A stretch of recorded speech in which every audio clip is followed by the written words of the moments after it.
Bem-vindo ao nosso canal Longevidade Cast, que está no YouTube, Instagram e também no Spotify. Eu sou Arnaldo Costa e aqui ao meu lado o meu amigo e colega de trabalho, que é o José Clóvis Dáttoli. Ok. Estamos aqui e numa gravação muito prazerosa para nós, porque estamos fechando um ano de atividade do projeto. E isso nos deixa muito felizes, né? E queremos compartilhar com vocês esse momento. Isso oportunizou levarmos até vocês já 20 episódios ao longo deste um ano e mais de 50 cortes, né, Arnaldo? Então isso é muito legal e por isso queremos celebrar esse marco junto com vocês. É isso aí. Nosso propósito é levar dicas e informações úteis que possam inspirar uma longevidade saudável, que é o que todos nós, a partir de determinada idade, vamos enfrentar, graças a Deus, né? Por estarmos vivos. Sim, pois é, e nesses 20 episódios e com os seus cortes, etc., abordamos vários temas, né? Vocês estão acompanhando aí, mas é interessante só mencionar, falamos de autoconhecimento, falamos de propósito de vida, falamos de ativação e reabilitação cognitiva, falamos de viagens para esse público maduro, especialmente para esse público maduro, de sabedoria filosófica para o amadurecimento. Então, vários temas que julgamos que acrescentaram alguma coisa para o nosso público e isso nos deixa muito felizes, né? É isso aí. Vamos fazer então uma retrospectiva. Pegamos cortes e episódios que nos pareceram mais inspiradores e vamos fazer uma panorâmica que eu espero que vocês gostem, que vocês compartilhem, curtam, comentem, porque isso é muito importante para o nosso canal. Divirtam-se e estejam conosco. Vamos nessa.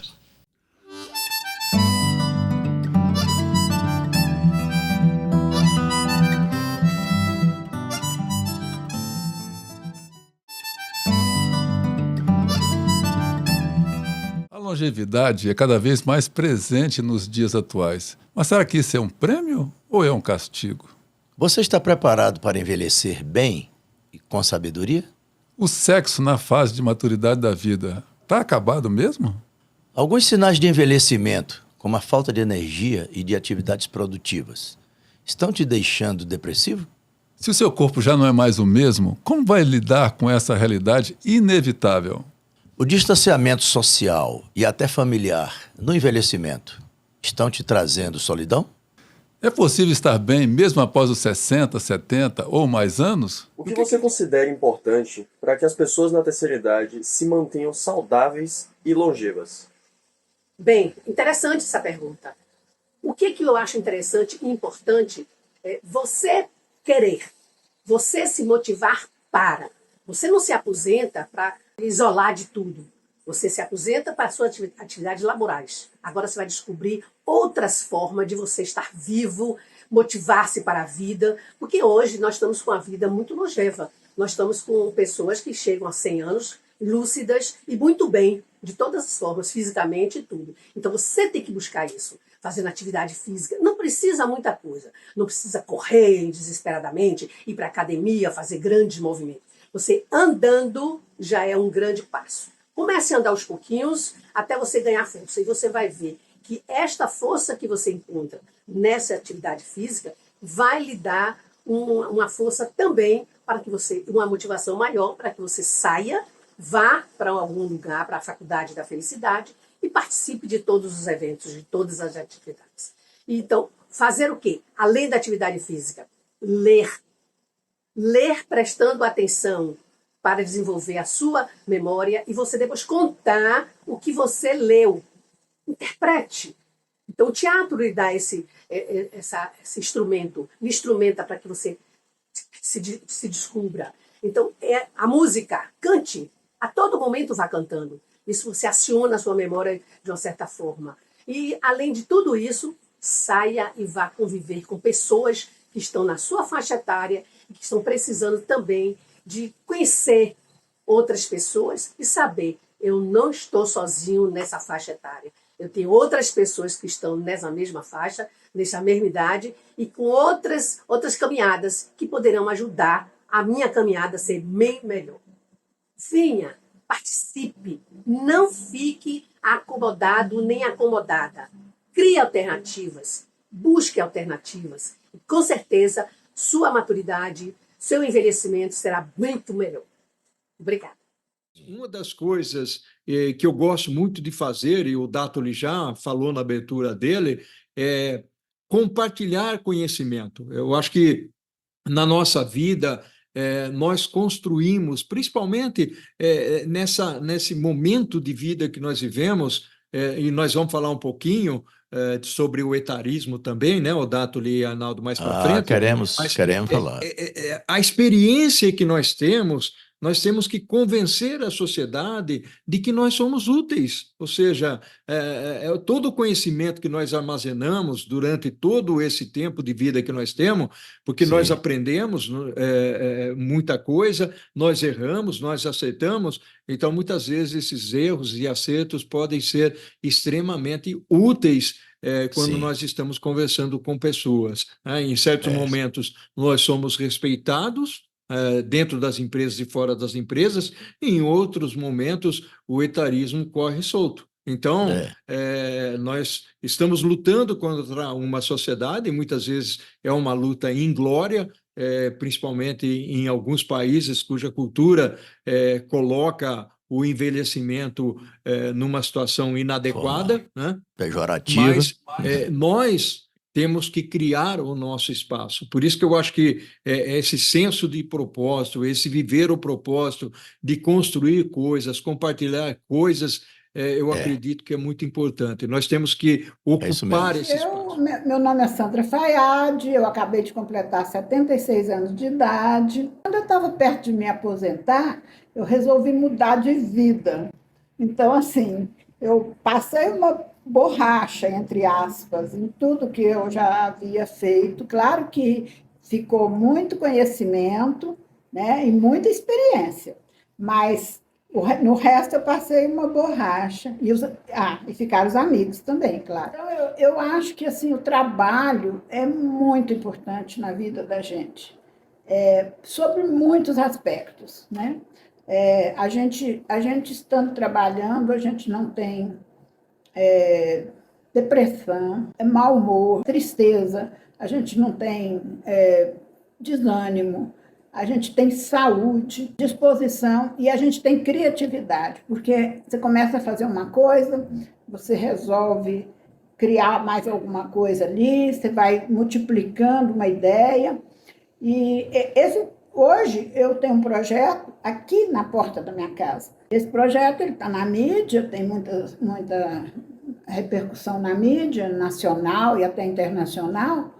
Esse projeto partiu de tudo isso aí, né, que eu falei aí atrás. Eu resolvi, então, criar uma outra situação nova com esse projeto, e ele se transformou numa legislação do governo do Distrito Federal.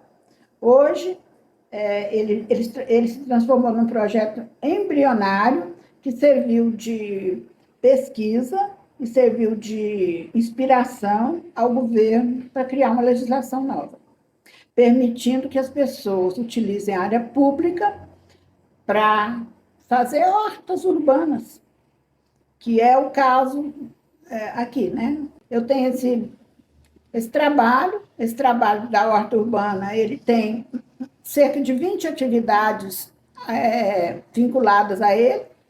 Eu penso que a vida é maravilhosa. Eu gostaria muito de deixar esse recado para vocês. A vida é maravilhosa. Aqui, nos meus 76 anos, eu não me sinto velha. Eu não acho que o meu tempo está acabando. Eu não acho que a gente tem que parar. Eu não gosto de dormir à tarde, depois eu perco o sono à noite. Eu não gosto de ficar na frente da televisão parada vendo filmezinho. Infelizmente, eu não sou Netflix, não é minha praia. Eu gosto de caminhar, de fazer exercício, atividade o dia todo. 6 horas de sono para mim por noite está ótimo, não precisa mais do que isso. A vida é isso, gente. A arte ela surge como um lenitivo de grande envergadura, porque traz um sentido de vida, traz o porquê se viver, o porquê se buscar. A criação artística, ela sempre não só faz com que se construa dentro, como se construa fora, porque, afinal de contas, quando se busca elementos internos e se expressa, o mundo inteiro ganha com isso. Todos ganham no momento em que ouvem uma bela canção, no momento em que apreciam uma bela escultura, um quadro, em que leem uma poesia, leem um romance. Então, eu acho que é o momento oportuno de se falar sobre arte e, muito mais, identificar ao longo do tempo esses grandes artistas que a gente sempre ouviu falar, mas que muitas vezes não sabe, não tem consciência, não tem muitas vezes o histórico de que as melhores obras de arte que foram concebidas por artistas que ultrapassaram o limite da sua idade num tempo histórico em que nem se vivia tanto assim. E que...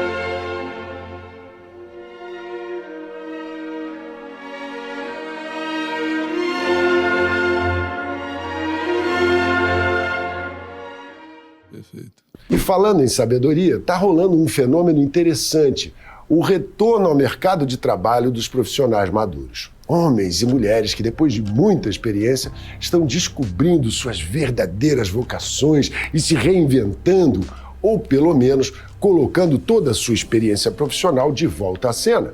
Hoje a gente vê cada vez mais pessoas acima de 50 anos tocando suas vidas profissionais e mostrando que idade é só um número. Segundo dados recentes, essa faixa etária tem sido uma das mais ativas e, em muitos casos, não se trata de começar do zero, mas de usar toda a bagagem acumulada ao longo dos anos para fazer a diferença. E os números não mentem. De acordo com o IBGE, a taxa de participação da galera da maturidade aumentou em mais de 20% na última década. Isso mostra uma tendência clara de que os veteranos estão criando uma nova força de trabalho. O sono, nosso terceiro pilar, né, do método. Então, qualquer paciente que senta no meu consultório, a gente vai fazer avaliação de sono, né? O sono, vamos dizer assim, é um item importantíssimo para a nossa saúde. Mais do que a gente imagina, né? É durante o sono que eu reparo o meu corpo do dia que passou e preparo o meu corpo para o dia seguinte. Quando eu falo reparação, ali eu estou falando de reparação de tecidos, reparação celular.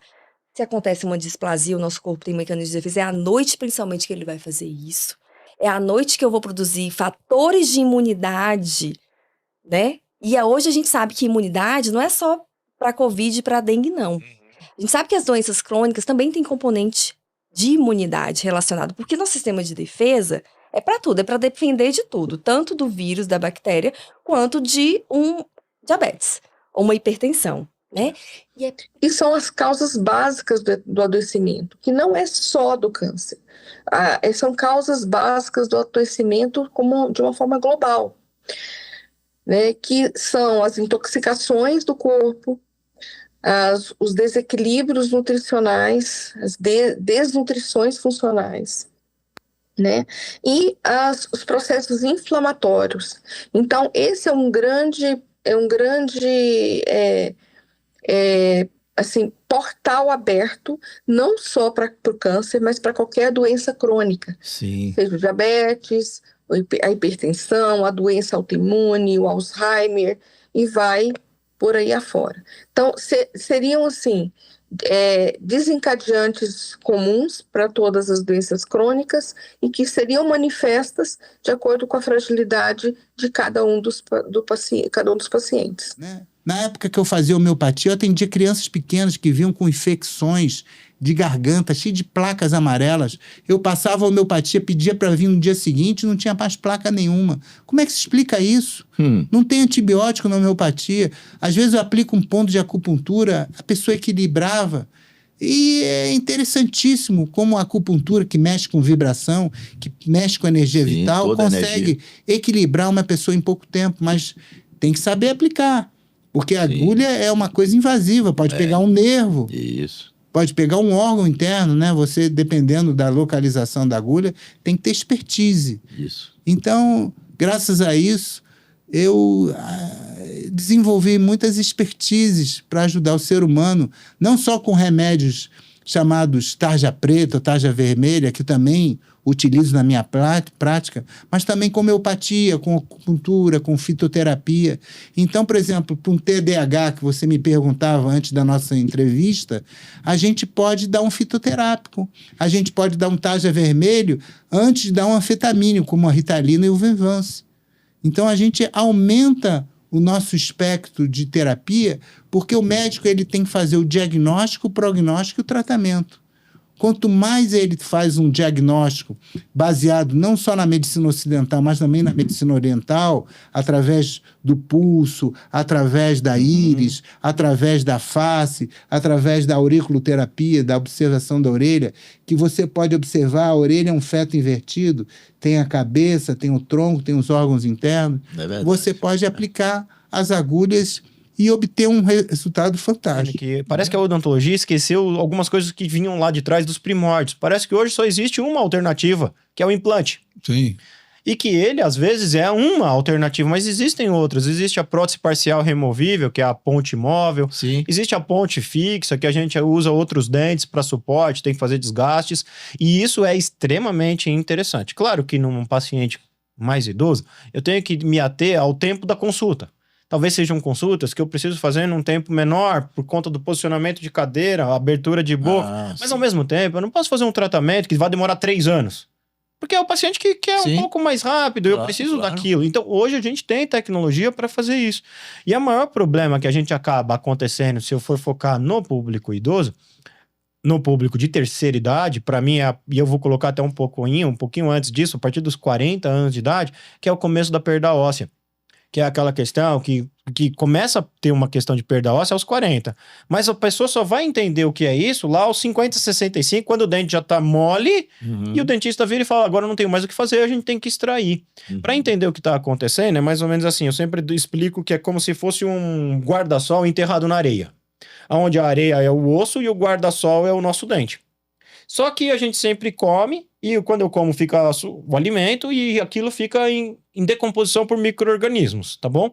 Só que o osso não gosta, a areia não gosta daquela presença muito perto. Então o osso fala, tem muito micro-organismo ali, quer saber? Eu vou dar uma escavada aqui para ficar um pouco mais longe. Só que quando isso acontece, tem mais espaço para entrar mais alimento e, consequentemente, mais micro-organismo. Só que aí, isso demora muito, tá? Por isso que eu falei dos 40 até os 60, 65, que é quando o guarda-sol já tá totalmente bambo, eu já não tenho mais o que fazer. E aí sim a extração. O grande problema é que essa doença, que é a perda óssea, vai acometer os implantes, se ela não for tratada. Não é simplesmente tirar o dente e pôr um implante. Só que o implante vai perder em 3 ou 4 anos. Eu podia pedir, vamos dizer assim, ajuda a 2 filósofos gregos em relação ao autoconhecimento, né? Um primeiro, talvez seja o mais conhecido junto com Platão, que é Sócrates, onde ele dizia, conheça-te a ti mesmo. Né? E conhecer a gente mesmo para quê? Só por uma questão de ter uma informação? Curiosidade? Não. Conheça-te para você se transformar a partir de uma visão de dentro para fora. O outro filósofo chama-se Píndaro. Ele dizia o seguinte, que torna-te aquilo que tu és. Ou seja, você está meio que condenado, no bom sentido, a ser quem você é. Porque Às vezes as pessoas me perguntam, o amadurecimento também vem com a idade? Eu digo, não sei. O amadurecimento vem com a consciência. Isso. E se não houver consciência, a idade pode piorar ou agravar as coisas. Né? E outra coisa interessante é que essa senhora de 92 anos, a rotina diária dela, de manhã acorda e vai de casa em casa chamar cada pessoa pelo nome para ver se está precisando de alguma coisa, né? Então esse espírito de cuidado, né? Com 92 anos. Que maravilha. É encantador, né? E o grupo, em média, a idade do pessoal aí? Tudo de 70 para cima, né? A experiência da morte, ela tem que ser feita em vida. A cada momento nós estamos morrendo. Desde que nascemos, nós estamos morrendo. A cada momento nós estamos morrendo. E temos que morrer para o aqui e agora, para que um novo momento possa acontecer. Eu quero que as pessoas percebam que existe o fenômeno da longevidade, dados atualizados, aí somente para vocês pensarem. A população superior a 60 anos dos idosos. Os idosos do Brasil, nós temos um movimento aí de medição de 12 anos. O censo anterior era 2010, agora foi feito em 2022. A população de 60 anos aumentou 51% em 12 anos. A população de 65 aumentou 22,2%. Então, o incremento da longevidade é uma coisa fantástica. As pessoas precisam saber que isso é real. Consigam perceber que existe um mundo a ser explorado e que, para a preparação, precisa visitar esses aspectos, que são aspectos mais objetivos, outros mais subjetivos, e no mundo de várias possibilidades, né? Então, a gente fala assim, um projeto de vida. Então, para quem quiser surfar na onda da longevidade, quiser aproveitar isso que está aí, que nós falamos no episódio anterior, é saber que precisa, de fato, passar por alguns aspectos, alguns aprendizados, uma preparação minimamente. Isso que a gente procurou fazer na nossa vida, pessoal. Eu, até hoje, estou nessa, estou atrás e tal. Bom, então, para a gente conseguir trazer alguma coisa concreta, isso aí é um resumo do que seria uma estruturação de um projeto de vida. Um projeto de vida. Então, meu projeto para chegar nos 60, 70, bater uma boa aposentadoria, etc. Que fatores eu preciso levar em consideração? Então, aqui o que é que... 9 fatores principais. 9 né? fatores principais. E o que é que eu considero o seguinte, os 4 primeiros fatores ali, autoconhecimento e espiritualidade. Relacionamentos. Olha aí, o relacionamento nós falamos há pouco. Sim. Saúde e qualidade de vida. Finanças pessoais e familiares. Esses 4 fatores... eles, claro, são interdependentes. Esses 4 fatores, eles são básicos, são estruturantes, são necessários. E qualquer um deles que faltar vai comprometer o seu projeto de vida. Você, por acaso, faz cálculo de cabeça quando você está pedindo a conta num restaurante? Ou você faz simplesmente o que veio de conta e você paga? E você, sendo destro, usa a mão esquerda com certa frequência ou o contrário? Você se lembra quando você fez o último desafio intelectual, como aprender uma nova língua ou mesmo aprender um instrumento musical? É possível ter jovialidade do cérebro e criar reserva cognitiva, mesmo na idade avançada? E o medo das pessoas de envelhecer e perder a memória, perder a autonomia e mesmo o sentido de identidade. Você tem medo de envelhecer? Exercícios intelectuais desde sempre, procurar entender melhor o mundo, entender o mundo de uma forma mais complexa. Isso é feito de que maneira? Estimulando. Estimulando. A criança, quando nasce, provoca estímulos o tempo inteiro e ela vai construindo a rede de neurônios dela. E é isso que nós temos que fazer também à medida que o tempo passa. O conceito antigo, que veio até os anos 1950, é de que com a idade nós íamos perdendo neurônios. Os neurônios iam morrendo e a gente ia ficando cada vez mais mais estúpido, né? Não é verdade isso. As conexões entre os neurônios é que interessam. Interessam até mais do que o número deles. Porque quanto mais conexões você consegue estabelecer, melhor vai funcionar o seu cérebro. Isso a gente sabe que as conexões continuam sendo criadas para sempre, desde que você provoque o estímulo adequado. Mas a doença de Alzheimer, especialistas me falam que muitas vezes está instalado, só que são mudanças tão sutis e a pessoa mesmo é a primeira a notar. Agora, um familiar vai aceitar o diagnóstico, o outro vai querer ir para outro médico, e uma peregrinação de médicos procurando um que vai dizer não é. Outro vai se ausentar e não quer saber. Certo. Então, cada um reage de um jeito. E agora, para ajudar esse pai ou essa mãe, é necessário que todos chegam a aceitar. Só assim podem ser úteis, compartilhar as tarefas, porque essa mãe ou o pai, aos pouquinhos, vai deixando pelo caminho habilidades. A habilidade de mexer com dinheiro, de fazer compras, Exato. de lidar, né? E alguém vai ter que carregar isso. Alguém vai ter que assumir. Não é de uma vez só.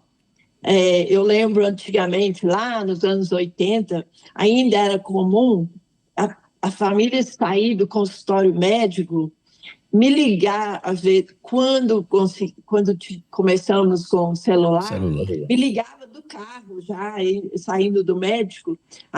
Meu pai agora não pode dirigir, não pode mexer com dinheiro, não pode ter cartão de banco, não pode sair sozinho, etc, etc. Então, corta tudo. Hoje em dia, nós sabemos que não é assim. Todo mundo vai envelhecer, a melhor coisa que pode acontecer é esse. Que bom, Que verdade. Qual é a outra opção, né? Eu acho que a gente está aqui para viver, né? Exato. Então, vamos envelhecer e encarar com qualidade esse envelhecimento. Perfeito. A separação que nós temos de envelhecimento é o envelhecimento natural e saudável e o envelhecimento com algum tipo de doença cognitiva. Aqui eu estou falando das doenças somente cognitivas, tá, gente? E no caso são as demências, né? As pessoas conhecem mais a demência de Alzheimer, a demência de Parkinson, mas existem vários tipos de demência. Existe a demência frontotemporal, a de Korsakoff, demências alcoólicas, tem vários tipos outros de demências. E tem as demências reversíveis também. Às vezes uma baixa de vitamina, de proteína, ou uma depressão.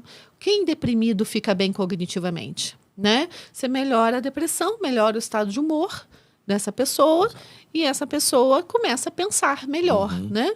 Então, tem várias questões ali que vão poder traçar um caminho de envelhecimento. Por isso que eu concordo com a sua linha de pensamento, Arnaldo, sobre essa visão geral do cuidado da pessoa, porque isso pode estar cometendo uma doença cognitiva que ela pode ser reversível ou não. Por isso que a ida a um bom médico, o acompanhamento médico é fundamental.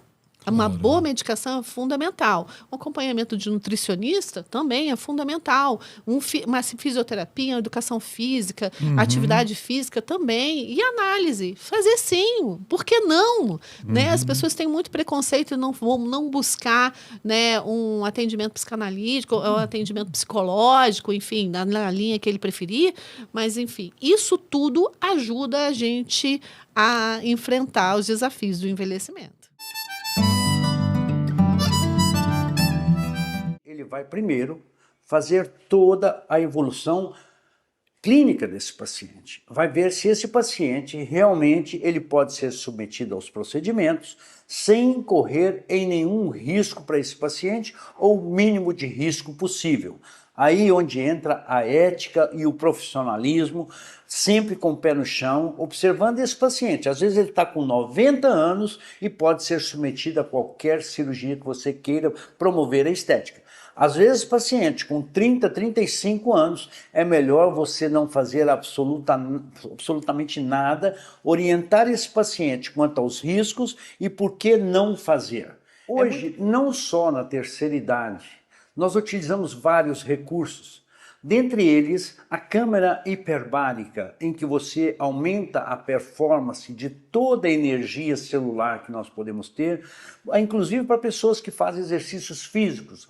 A câmera hiperbárica hoje, em que te fornece uma oxigenação a 100%, vai melhorar a vitalidade das suas células. Isso seria uma das tecnologias mais avançadas hoje que nós temos dentro da medicina. Além de que nós temos hoje as câmaras hiperbáricas faciais, nós temos oxigênio ionizado, em que melhora a parte respiratória, melhora inclusive a parte de imunidade. Esse oxigênio ionizado, gente, não é o oxigênio na forma molecular de O2. Ele é o oxigênio na forma molecular, ou você acrescentando um elétron nessa fórmula, ou você retirando um elétron, transformando esse oxigênio num cátion, num íon, isso a nível de quem entende um pouquinho de química. Então nós damos um oxigênio ionizado que pode ser inspirado inclusive por pulmão, trabalhando toda a parte de oxigenação, trabalhando toda a parte de fluxograma do próprio pulmão. Esse é um aparelho que nós trazemos da Alemanha, em que nós fornecemos para os pacientes que têm baixa imunidade. Além de que nós temos os tratamentos com as banheiras ionizadas, nós temos banheiras com ozonioterapia, toda essa gama de novidade que está aí no mercado simplesmente para ajudar os pacientes que realmente necessitam de uma tecnologia nova. Quando nós vamos operar um paciente de abdômen, às vezes ele tem esse abdômen muito flácido, nós colocamos o termo slim também, que vai promover algumas contrações, milhares de contrações no abdômen, dando uma consistência maior ao músculo reto do abdômen, com isso dando um resultado maior. Tudo isso dentro da medicina tecnológica para ajudar o paciente no pós-operatório ou no pré-operatório ou na própria vida em que ele está vivendo, na sua dinâmica de exercícios físicos. Você está preparado para a terceira idade sem sustos na área financeira? Aliás, como é que está a sua vida financeira agora? O tema saúde financeira, então. Por que isso é importante para a longevidade e a aposentadoria? Então, esse é o nosso episódio de hoje. Para se entender de uma forma bem geral, fizemos uma síntese aqui. Então, o que seria saúde financeira? Né? Capacidade de gerir com eficiência o seu dinheiro para viver com tranquilidade e poder alcançar os seus objetivos. Então, esse é um primeiro entendimento. Na verdade, é a gestão de quanto você ganha e a gestão de quanto você gasta. Simples assim. Saúde financeira poderia, para fazer uma síntese, ser respondido dessa forma. Mas é ter a capacidade também de cobrir as despesas, né? Fazer reservas para o futuro e para os imprevistos, que é o que não falta, principalmente no envelhecimento, como a gente sabe muito bem. Então, a importância é você ter essa capacidade de fazer a sua gestão, pagar as suas despesas, gastar menos do que ganha e fazer essas precauções aí, essas reservas para o futuro, né? E, enfim, ter um orçamento pessoal, familiar, porque quando a gente fala de aposentadoria tem que ter esse olhar completo, né? Principalmente quem tem família, e tendo cuidado de que as receitas devem sempre ser maiores do que os gastos. Então, linhas gerais, saúde financeira, e o que é que isso leva? Como uma definição contextual ou como uma filosofia dentro dessa área de saúde financeira. É que a saúde financeira vai propiciar um viver mais confortável, mais tranquilo, na fase da maturidade, que vai proporcionar uma melhor saúde mental e física. Como já dissemos em vários episódios anteriores, Isso tudo é conectado. E a boa aposentadoria, o bom envelhecimento, curtir a maturidade, como a gente prega, e principalmente diante do fenômeno da longevidade, você tem vários pilares. E um dos pilares é o financeiro. A reserva ela é importantíssima, porque a gente não conhece, como diz, né, no ditado popular, o dia de amanhã. E quanto mais a tragédia do dia de amanhã. Então, realmente é importante você ter essa reserva que possa te auxiliar nesse momento de dificuldade, ou, se você não tiver autonomia para fazer a gestão disso, possa ajudar os teus familiares a fazer a gestão disso daí. Eu acho também que esse termo melhor idade ele veio para justamente desmistificar aquilo, né, do envelhecimento. Do envelhecimento, e que o aposentado estava lá envelhecido e não podia fazer nada. Tem que ficar em casa, tem que ficar no sofá, tem que ficar de pijama, até que essas coisas, né? Cuidar do neto, etc. Exatamente. Né? Não é só isso. Né? O que é importante? A gente perceber que a terapia ela é um processo. Né? Então, esse processo ele vai te ajudar a perceber qual está sendo essa sua dificuldade e o que eu preciso fazer para melhorar essa minha dificuldade. Eu trabalho com a terapia comportamental e também TCC. Então, assim, a gente trabalha muito em descobrir esses pensamentos negativos. Por quê? Porque muitos que entram nesse período de aposentadoria ou de envelhecimento, de maturidade, eles pensam, tá, e agora? Né? Como é que eu vou fazer ou como é que eu vou ficar em casa sem fazer nada? Né? Então, o que eu faço com esse sentimento que agora está aqui aflorado e eu não dou conta de fazer? Então, a gente tem a terapia convencional, que é dentro do consultório, né, que a gente pode estar trabalhando, que a gente pode fazer o processo terapêutico normal. Tem a musicoterapia, a arte-terapia, né, que são coisas são terapias muito importantes que vão desenvolver esse processo de socialização, esse processo de autoestima, de autocuidado, como você falou, né, que você abriu o podcast, que é justamente isso, que a gente precisa perceber esse aposentado como um todo. Né? E ele precisa se perceber assim. Ele não pode se perceber como sendo apenas uma pessoa que cumpriu o seu papel profissional e acabei. Não. Agora eu cumpri o meu papel profissional e eu tenho mais coisas para fazer. E descobrir quais são essas coisas. Então, a terapia ele vai te ajudar a fazer essa descoberta. Quais são essas coisas que eu tenho para fazer? Eu acho que essas terapias são, como eu falei, a musicoterapia, a arte-terapia, né? Tem a CCC, que é cognitiva, né? Ela também trabalha bem nessa questão, né? Porque aquilo que a gente precisa entender, muitas vezes o idoso ele não está lá para resolver os conflitos. Ele está lá para aprender a lidar com esse conflito que ele está vivendo. Então, às vezes, ele não quer lá falar daquele problema lá do filho, entendeu? Porque ele já está sofrendo tanto que ele não quer estar ali. Então, às vezes, é importante também você perceber isso. Por isso que, muitas vezes, essa terapia complementar que você está trazendo, eu acho que tem a ver mais com essa questão do grupo, né? De você buscar um grupo. E não necessariamente terapia, que a gente vai terapeutizar isso. Entendi. Né? Então, por exemplo, a gente pega um grupo de senhoras do bazar na igreja. Isso é uma terapia complementar. Sim. Né? Porque elas estão lá, Bem elas legal. levam o chazinho, elas fazem o tricô, elas passam a tarde inteira conversando. Por isso que, às vezes, o que acontece? Os homens, eles sentem mais dificuldades. Porque eles não têm esse grupo que eles possam ter isso. Né? Então, às vezes, é importante o quê? Talvez reunir para jogar um baralho, para jogar um dominó, que era lá na cidade interior, que às vezes a gente vê, né? Os aposentados no banquinho da praça jogando dominó. Exato.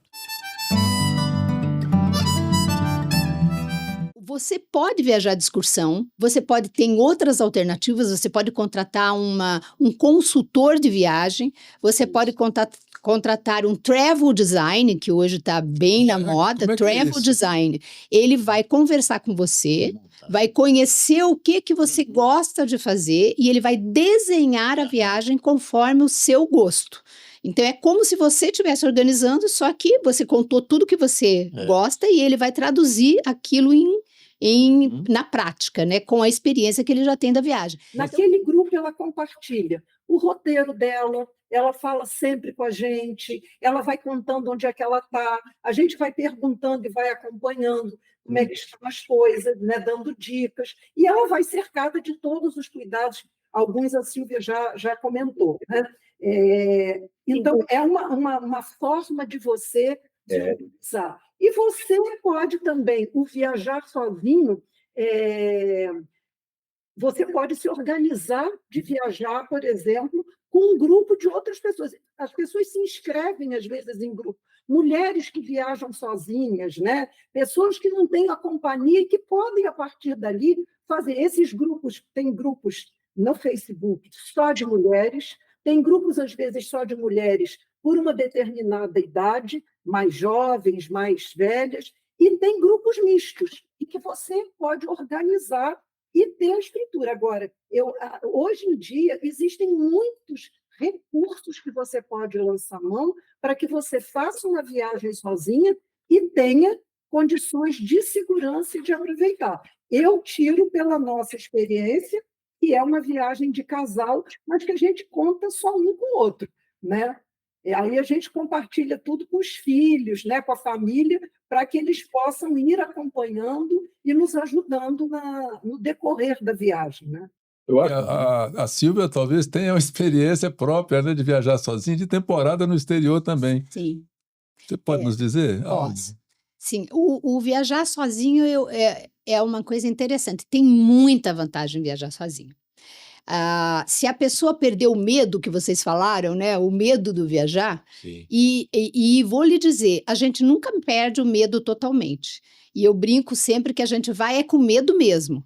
Porque você, claro que vai ter sempre um receiozinho, porque você está ali sozinha, especialmente se você for para fora do Brasil, né? No Brasil, a gente viajar sozinha é tranquilo, né? Mas viajar fora do Brasil e dependendo do país, por exemplo, eu vou sozinha agora para Malásia, eu vou agora sozinha para Singapura e vou para Doha sozinha. Então, às vezes você pensa, puxa, um país muçulmano, eu vou viajar sozinha, será que não tem problema, não sei o quê. Então, esse medinho, ele faz parte do viajante, mas a gente previne isso organizando bem a viagem, né? E sim, primeiro de tudo, eu digo que eu nunca estou sozinha, né? Eu estou com Deus, eu não vou estar sozinha. Segundo, eu nunca estou sozinha porque eu também me abro para, com muito cuidado, para conseguir também interagir com pessoas, né? É um aplicativo, um sistema, você paga uma mensalidade, você acha ali o lugar que você quer, encontra a casa e vai para aquela casa praticamente pagando nada. Tem alguns serviços assim, que você cuida do cachorro, ou você cuida do gato, você molha as plantas e você fica de graça. Então, existem todas essas possibilidades. Existe a possibilidade de você viajar fazendo trabalhos. Existe também um aplicativo onde você vai se candidatar, eu posso fazer, organizar a parte financeira da empresa, eu posso trabalhar na recepção, eu posso cozinhar, eu posso limpar, e você tem a hospedagem gratuita. Então, existem várias opções hoje que você pode baratear a sua viagem e você, por outro lado, está tendo experiências diferentes, né? Deixa eu ver se eu lembro de mais alguma coisa. Alimentação, por exemplo. Quando eu viajo para a Europa, que a gente tem que pagar em euro e dólar, né, que é sempre caríssimo, eu não vou comer em restaurante as 3 refeições. Se eu estou num restaurante que tem café da manhã, eu como bastante no café da manhã. Geralmente eu não almoço e daí eu como à noite. Quanto à parte econômica, eu acho que essa é a mais fácil. Né? Porque você tem mais forma de driblar. Também acho que tem que começar cedo, né? Eu acho que o jovem deve ser ensinado, aliás, desde criança deve ser ensinado a fazer suas aplicações econômicas, Educação financeira. Educação financeira, devia. O Brasil é muito baixo. Muito ruim ainda, né? As pessoas não sabem lidar com o seu dinheiro. Mas é isso que vai fazer que você tenha uma longevidade ativa e saudável. Uma pessoa jovem, ela está muito ocupada para pensar, né? Tem que estudar, tem que trabalhar, a vida está urgindo, tem muitas coisas nos pressionando. Quando você envelhece, se aposenta, os filhos saem de casa, o que você tem? Nada, você tem você mesmo. Então, se você não tem virtude, você não tem poder interno para se colocar diante da vida, a vida fica muito mais dura, porque você se depara com você. Quem é você? O que você fez? Qual o seu legado? Quem é a sua alma? Quando a gente está trabalhando durante a vida e não tem tempo para pensar, a gente está fazendo coisa, a gente não vê a nossa alma. Quando a gente envelhece, a nossa alma fica muito dura de ser vista. E aí isso gera uma dor. Verdade. Então, se você tem virtude, você tem esse poder da alma, você tem força. Você tem, na realidade, um eixo dentro. Se você tem um bom humor, tá doendo, mas tá tudo bem. Ai, deu errado, não tem problema. Se você tem paciência, fulano não quer fazer tal coisa, tá tudo bem. Vocês percebem a virtude diante da confusão da vida, porque a vida é sempre complicada, seja jovem, seja maduro ou seja idoso, sempre vai ter complicação. Então, se eu tenho paciência, amor, capacidade de lidar com as pessoas, compreensão, disciplina, compreensão, eu sei lidar bem com a vida jovem, maduro e idoso. E ainda mais idoso, que é mais difícil, por quê? Porque aí tem dor, tem complicações da velhice que são difíceis. Claro. Então, se eu tenho virtude, eu lido com mais leveza, com mais tranquilidade, com mais sabedoria, fluo melhor pela vida. E aí, uma coisa que eu queria reforçar é a necessidade que a gente tem de ser sempre útil, né? E aí eu queria reforçar aqui o valor do trabalho voluntário, né? Que as pessoas se movem durante a vida muito por uma necessidade de sobrevivência, né? O status pessoal. Na medida em que essas necessidades, né? A necessidade provavelmente de sobrevivência passa, a pessoa está aposentada, o trabalho continua sendo necessário. Se aposentar é quase uma covardia agora. A gente pode se aposentar do emprego, mas não da vida. Isso. Porque o espiritual, ele se encarnou no físico, depois, como mineral, ele ascendeu a planta, depois no reino vegetal, mineral, animal, e finalmente ele floresce no homem, onde ele tem a alma individual. Né? Então nós somos um produto da evolução divina. E falando em sabedoria, está rolando um fenômeno interessante, o retorno ao mercado de trabalho dos profissionais maduros. Homens e mulheres que, depois de muita experiência, estão descobrindo suas verdadeiras vocações e se reinventando, ou pelo menos colocando toda a sua experiência profissional de volta à cena. Hoje a gente vê cada vez mais pessoas acima de 50 anos tocando suas vidas profissionais e mostrando que idade é só um número. Segundo dados recentes, essa faixa etária tem sido uma das mais ativas e, em muitos casos, não se trata de começar do zero, mas de usar toda a bagagem acumulada ao longo dos anos para fazer a diferença. E os números não mentem. De acordo com o IBGE, a taxa de participação da galera da maturidade aumentou em mais de 20% na última década. Isso mostra uma tendência clara de que os veteranos estão criando uma nova força de trabalho. Isso lança uma luz sobre a questão do etarismo e como ele não faz sentido em um mundo onde a experiência e a sabedoria são cada vez mais valorizadas. É preciso ter ímpeto para se colocar à prova nessa idade, não é? E partir para disputar algo dessa magnitude, é preciso ter tesão. E já que puxamos esse assunto, ao contrário do que a maioria das pessoas pensam, não, a libido não acaba da maturidade. Quem pensa assim está redondamente enganado. A gente sabe que existem desafios, alterações hormonais, mudanças físicas, mas a sexualidade na maturidade pode ser plena e satisfatória. É uma questão de adaptação e criatividade. Homens e mulheres podem sim desfrutar de uma vida sexual ativa e prazerosa, explorando novas formas de intimidade com seus parceiros, sem dizer que, se a saúde permitir, ainda dá para tomar um aditivozinho. Tô puro não, papai. Tem uns velhinhos que abusa, vai de mastiguinha, bota pra rua, sai que nem um avatar azul. E digo, calma, o mundo vai acabar. A verdade é que chegar à maturidade é desvendar um monte de mitos e conquistar sabedoria para separar o joio do trigo. Bem, esperamos que tenham gostado dessa retrospectiva, né? Porque serviu para dar um panorama mesmo desse trabalho feito aqui ao longo deste ano que estamos fechando agora. Nos prestigiem, curtam, comentem, compartilhem, porque isso aí é muito importante para que a inteligência artificial aí possa fazer uma seleção e nos espalhar um pouquinho mais dessa nossa proposta de levar informações úteis e dicas importantes para a longevidade saudável. E também dizer que fiquem sintonizados, atentos ao nosso Longevidade Cast, porque vem muita novidade. Já estamos com vários episódios legais engatilhados para proximamente colocarmos no ar, tá bom? O nosso muito obrigado, e também a equipe técnica aqui, comandada pelo Mário, com a equipe dele, que é do André, da Sofia, ou seja, um estúdio que nos acolhe, a gente já se sente em casa aqui, não é, doutor? Sim, muito bom, muito bom. Desde o início estamos juntos aqui, né? Bacana. Um abraço a todos e fiquem conosco, hein? Obrigado.